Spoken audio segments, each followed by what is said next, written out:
So welcome back to my channel. Yes, that was a good way to intro, right?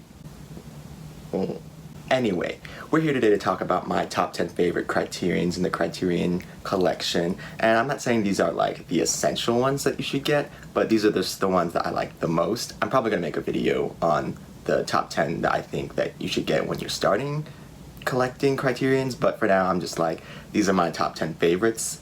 And yes, I just wanted to share with you what my top 10 favorites were because I've seen a lot of videos and interesting choices, people. Interesting choices. So I was just like, maybe I'll give my choices and, you know, give my 2 cents as well. Yes. Okay, so my first Criterion in my top 10 Criterions, and all, by the way, these are all out of order. I don't really, these are just the top 10 I picked. I didn't like put them any like 1, 2, 3, 4, or 5, whatever order. So these are just at random, my top 10. So yeah. Okay, so the first Criterion I'm gonna show you today is my Mulholland Drive. This one was actually my second Criterion I ever bought, and also the first David Lynch movie I've ever seen. So yeah, this one holds a very special place in my heart. But yeah, what else can I say about Mulholland Drive? I think it's probably David Lynch's best movie. I've seen Inland Empire, and people say that's his magnus opus, or whatever it's called. And I'm just like, I would have to rewatch that movie because like around like the 2-hour mark, my mind basically exploded. But then again, as I keep saying, if your mind isn't exploding while watching a David Lynch movie, are you even watching it right? Also, Naomi Watts in this movie is brilliant. She was robbed of an Oscar nomination, and if she was nominated for the Oscar, I think she would have been the deserving winner. I mean, no shade to Halle Berry in Monsters Ball, but I mean, look at the material. Look at the material with Mulholland Drive, because she's doing the work. One of the best performances I've seen in cinema, period. Okay, so the next movie that I'm gonna show you is my Night of the Hunter. Yes, no glare light, but yes, Night of the Hunter. Doesn't it look nice? I think the artwork looks really nice. Yeah, but Night of the Hunter was Charles Laughton's directorial debut and his only film because it flopped. And I'm just like, some movies are just ahead of their time. They're ahead of their time. And this was just one of them, and I'm like, it's a perfect movie, Night of the Hunter. And honestly, you gotta watch it. You gotta watch it because Robert Mitchum, that's his name, Robert Mitchum, is terrifying in that movie.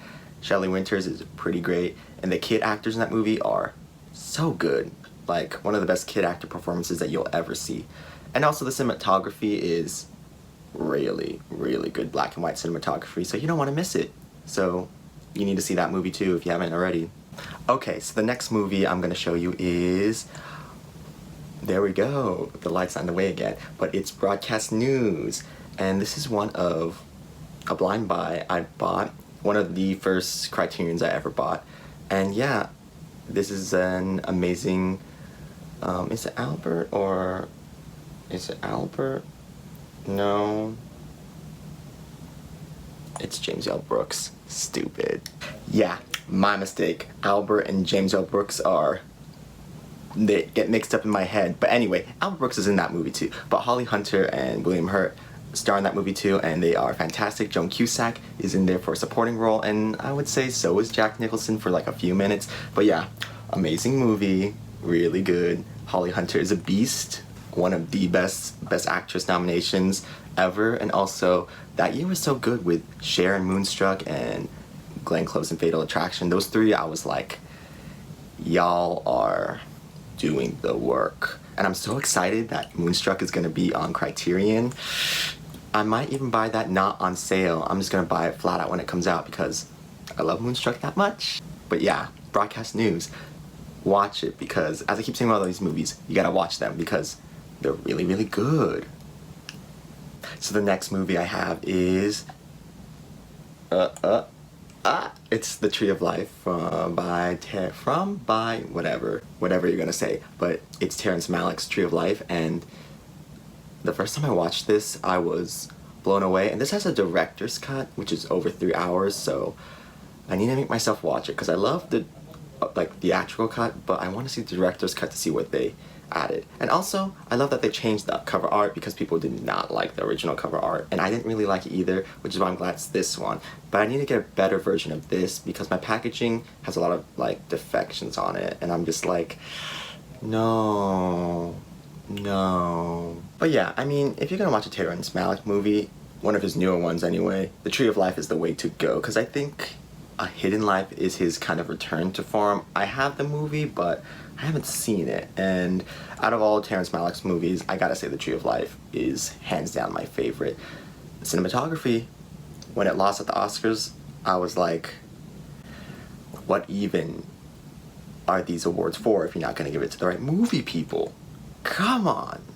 So the next movie I have is The Age of Innocence from Martin Scorsese, a very underrated Martin Scorsese movie. I would say this, The King of Comedy, and After Hours all could use some more love. Especially After Hours, which is why I'm like, they recently were like, The Irishman's coming on the Criterion Collection, and I was like, can we get an After Hours? Because that movie needs some love. But anyway, this movie's great. People say it's boring, but I don't think so.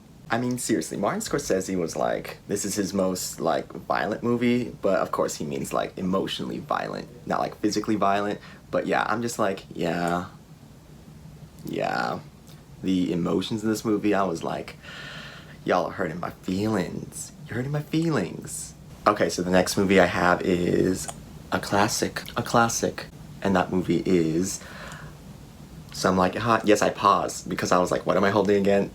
But like, yeah, Some Like It Hot, starring Jack Lemmon, Tony Curtis, and the amazing Marilyn Monroe. Robbed of an Oscar nomination, Marilyn was. Seriously, she should have gotten at least 3 Oscar nominations through her career. Yeah, I could talk more about that, but I'm not going to right now. Not going to, because this is Billy Wilder's movie, and I want to talk about it a little bit more. But yeah, the subversion going on in Some Like It Hot is really smart, and it's like, I've seen the movie like twice, and I want to watch it more times because I'm like, there's always new things to pick up, and it's just like, Billy Wilder, man. There's a reason why he has so many Oscars and so many Oscar nominations. The brilliance of him. And I really wish there was more Billy Wilder movies in the Criterion Collection, because at this point we only have Some Like It Hot and Ace in the Hole, but I'm like, can we get a Sunset Boulevard? I know The Lost Weekend's getting like I think a Kino Lorber distribution edition, but I'm just like, come on, we need more Billy Wilder. Maybe even some of his more obscure ones, because I've seen a lot of his movies and he has a lot of bops, you guys, so. But anyway, Some Like It Hot, really great, and it just very subversive for the time, and even now today I'm like, it's still very smart and holds up very well, so you should own it because it's a classic. Okay, so the next movie I have is All That Heaven Allows, my favorite Douglas Sirk movie. He has four perfect movies. I mean, Magnificent Obsession, like, the second time I watched it, I was like a little bit, second or third? I don't know, but like, whatever time I watched it, I think it's second, but like I found it to be not as good, but it's still a great movie. But in terms of the Criterion Collection, this one is the best one that they have on Blu-ray, because honestly, the best one they have on the Criterion Collection is Written on the Wind. Only the real ones know it. But that one only has a DVD version, and I'm just like sending subliminal messages to the Criterion Collection to upgrade it to a Blu-ray. I'm just like, get those rights, Criterion people. Get those rights. But anyway, yeah. All That Heaven Allows is, it's short, it's sweet, it's melodramatic, and Rock Hudson and Jane Wyman are serving to you. They're serving melodrama, it's beautiful colors. Yes, Douglas Sirk knows what he's doing, and y'all really should watch it because it's a really good movie. I blind bought this, and I was like, wow. No wonder Todd Haynes, the great Todd Haynes, he always uses this, not this movie in general, but he likes this movie, but like, he uses Douglas Sirk movies in general because he finds them really good. And so does Pedro Almodovar. So it just really shows how good Douglas Sirk is when a lot of directors now who are some of our most brilliant directors are using his work as like an outline and to draw inspiration from. Because honestly, this is a great movie. Y'all need to watch it. Come on, what are you waiting for? Seriously, Douglas Sirk, I'm so far up his. But yeah, I'm just like, All That Heaven Allows, I've watched it 3 times already, and I'm just like, I cry, I gasp, I am shook, I am all over the place every time I watch it, because I'm just like, wow, these emotions, I'm feeling them. And if y'all ain't feeling anything when watching this movie, do you even have a heart? Do you even have a soul? Because I question it. The next movie I have is Clute. In the shot, there we go. Clute. Jane Fonda and Donald Sutherland, an Alan J. Pakula film. This movie is amazing. The first time I saw it, I was like in college waiting for class to start, so I was watching it and I was like, this is okay. And then when I rewatched it again, I was like, this is actually great. And then when I got the Criterion version, I was like, no, this is fantastic. This is fantastic. And also Jane Fonda's performance like grows on me every single time I watch it, and I'm just like, a brilliant performance, like a well-deserved win. And I'm just like, yeah, if you like thrillers, then you should watch this, because this is a very underrated thriller of sorts. And I don't know why it's called Clute, because Donald Sutherland's character's named Clute, but I'm like, the movie's about Jane Fonda's character, so it should be called Daniels, probably. But honestly, the scene at the end when the killer is talking to Jane Fonda and she's just reacting, no words she's saying, she's just reacting, I'm just like, wow. The acting happening right now. The acting, the training from the Lee Strasberg workshop kicking in. And I was like, whew. You are that girl. You are that girl, Jane Fonda. And continues to be to this day. Love my 80-something-year-old Oscar winner. 2-time Oscar winner. Ha! And the next one I have is All About Eve. Oh, the artwork for this is just great. The artwork for all these movies that I've shown, like, is a factor to why I chose them. But yes, All About Eve. Eve Harrington. But yeah, All About Eve is honestly a classic. I was very glad when they announced it to be in the collection, and I'm just like, I hate that recently someone like reviewed the movie and gave it a negative and bumped it down from 100% to 99%, and I said, y'all are like that trash person who gave Lady Bird a bad review to knock down to 99%. I'm just like, y'all are trash. Y'all are trash. Like, probably bothers these people that these movies are so great and they're about women. Yeah, I said it. I said it, y'all. But yeah, I mean, All About Eve is an amazing movie, and I'm just like, it focuses on women, and I'm like, I feel like that's why some people, especially guys, straight guys, you know it's true, find it boring or not even that good because it's like not pandering to them, and I'm like, oh, come on, get with the program. Like, if you don't see its brilliance, I'm just like, well, these people don't have good tastes a lot of the time themselves, so I'm like, seriously. But anyway, All About Eve. It's a great movie. I'm so happy that both Bette Davis and Anne Baxter, never gonna forget her name because she's an iconic Oscar winner as well. I mean, her Oscar winning performance was just but I mean, she's an iconic performer, actor in general, so I'm just like, we do not forget Anne Baxter's name in this house. But anyway, yeah, I like how both of them got lead actress, and I'm just like, wow, the two of them and also Gloria Swanson in Sunset Boulevard lost the best lead actress performance to Billie Holiday in Born Yesterday, and for a long time I was mad about that, and then I watched Born Yesterday and I was like, ... The splitting of the votes, and also the fact that Billie Holiday actually gives a great performance in Born Yesterday is probably the reason why she won. And I'm not mad that she won now, because after watching her performance, I'm like, no, that was a deserved win. But, you know, All About Eve, Best Picture winner and won a bunch of other Oscars, and I'm like, it's a classic. It's a classic.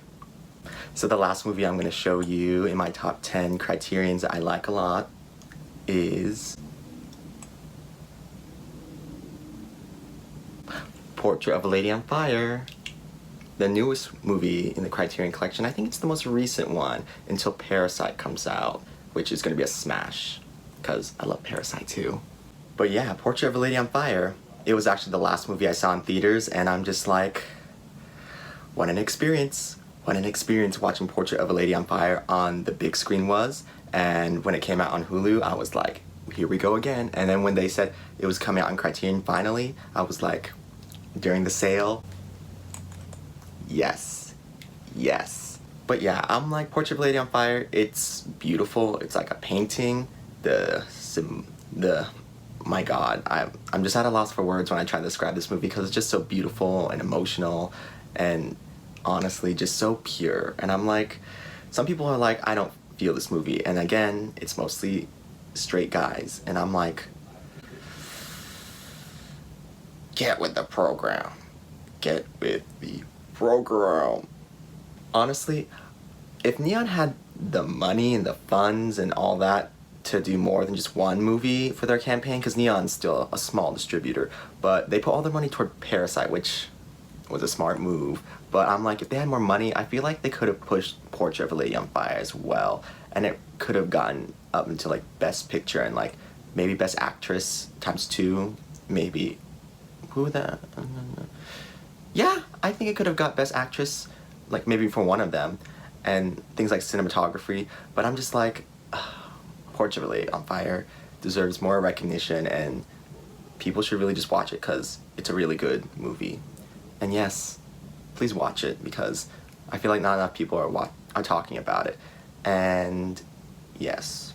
Okay, and with that, that is my top 10 Criterions that I own that are my favorite ones of my Criterion collection. I have a big Criterion collection, as you can see, like in the background with like all of this being a Criterion and like all my box sets. But I probably will do a video in the future on my complete Criterion collection. I'll probably do that after the next Criterion sale in like the October-November time, because sitting in a room and like pulling these off the shelf like scares me because I don't want to damage them. And also it takes a lot of time to like record it, and then editing is like not cool. So I'm just like, when it comes to my complete collections of like my Criterion collection and my Blu-rays, that's gonna take some time. It's gonna take some time. Especially since I'm so busy with like work and a bunch of other things, so videos take me time to make. Okay, but like my next video is probably gonna be my top 10 essential Criterions that you should own when you're starting out. But yeah, that's probably gonna be the next video because right now I'm just doing basic videos because I'm still getting used to filming myself and editing and all that, so it's gonna be a while before I do some of the other things I have in mind. I have a lot of like things I want to do, like talking about like actors and their movies and their careers and all that, and like movie reviews, but my mind's like, I want to wait until I get the hang of this before I start doing more in-depth kind of things that would take more time. So for now, I'm just like, you're gonna get like short videos like this. Anyway, thank you for watching. It means a lot. Subscribe, I guess. Follow me. I have a Twitter, which is on private, but like, I'll probably return it into public eventually, but for now it's private. But I mean, I accept people if I feel like it. And also follow me on Letterboxd because I'm always watching a movie. Like, I've been watching at least one movie a day for the past 2.5 years, so I always have something, some review of a movie. It could be like a sentence, or it could be like 4 paragraphs long. You never know. You never know. You never know. But I'm always on I'm always on Twitter, but I'm always on Letterboxd too, so I'm always active on both those apps. But yes, thank you so much for watching. I'm gonna thank you again. And yes,